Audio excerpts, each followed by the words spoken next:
PAJ was started in 1976, so at that time, the major aspect of studying most universities and colleges was essentially the European dramatic repertoire and theater history, and even the so-called avant-garde or experimental theater of the 70s, like Foreman, Wilson, Mabou Mines, people like that, or even, say, open theater, living theater. They weren't really studied so much in graduate school. I was in graduate school in the early 70s and mid-70s, and the curriculums were rather, this was in City University and Hunter College, New York, and in the doctoral program at CUNY.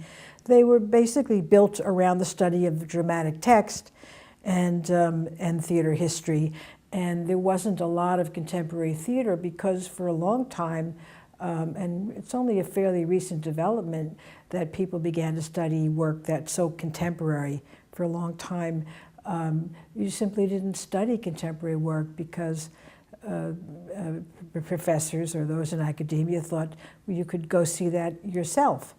So you studied styles of production, European theater history, the history from the Greeks to the present.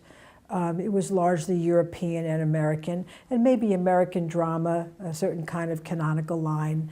And that was basically the background against the founding of PAJ, though of course, since it was founded in 1976, we had already had a whole post-war period of incredible new models of avant-garde performance in dance and music and in theater. From the very beginning, PAJ has always published different kinds of texts, performance texts, plays, dramatic literature, and I consider it a great loss in the field and a huge gap in the training and study and education of young people wishing to enter the theater field. That dramatic literature has been so much in decline as a focus of study in the field. I don't think it was necessary to do that to have the prominence of theater, of performance studies. One of the things that signaled our move, in different ways in the field was that Performing Arts Journal was started with that name. But by the mid-90s, we had changed our name to PAJ, a Journal of Performance and Art. So I'm very interested in the American model of the post-war period that brings together theater and the visual arts. And we see now that that's at the forefront of thinking in the museums and the art world and among certain kinds of critics and curators, this kind of mixture of theater and visual arts and the tension between the two. So I'm more interested in that than, say, performance studies and theater studies. I really am very interested in cultivating young writers, and of course I'm looking for a kind of stylish writing and great amount of intelligence. As you know, we don't publish academic theory-based criticism, though of course the journal reflects, current trends in the field. But I prefer a more literary or journalistic style. I mean, my motto would be like the New York Review of Books kind of writing, or writing by some of the best literary critics. Well, criticism has always been my main interest, and that's why I experiment a lot with critical writing, and I always have. I consider myself part of the downtown experimental world and the world of experimental poetics. So I've taken those freedoms and licenses for myself.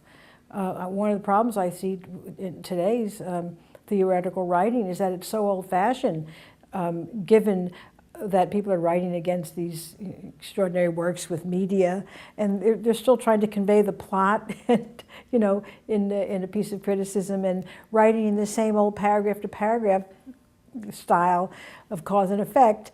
And I'm more interested in experimenting. PAJ is the only theater journal that's never been attached to a university or our organization.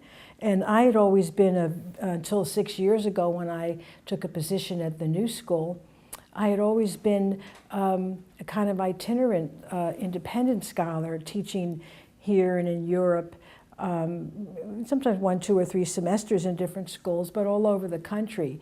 So I like the idea of being in it, in academia, but not of it.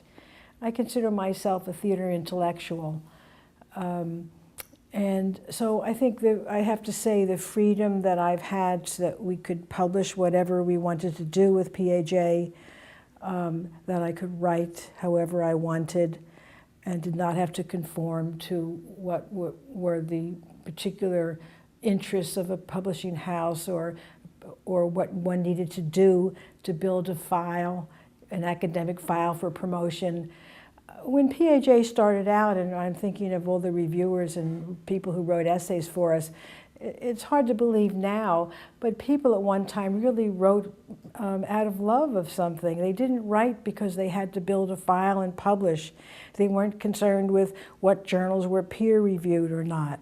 I've kind of avoided that because of the independence of PAJ and the way my life unfolded.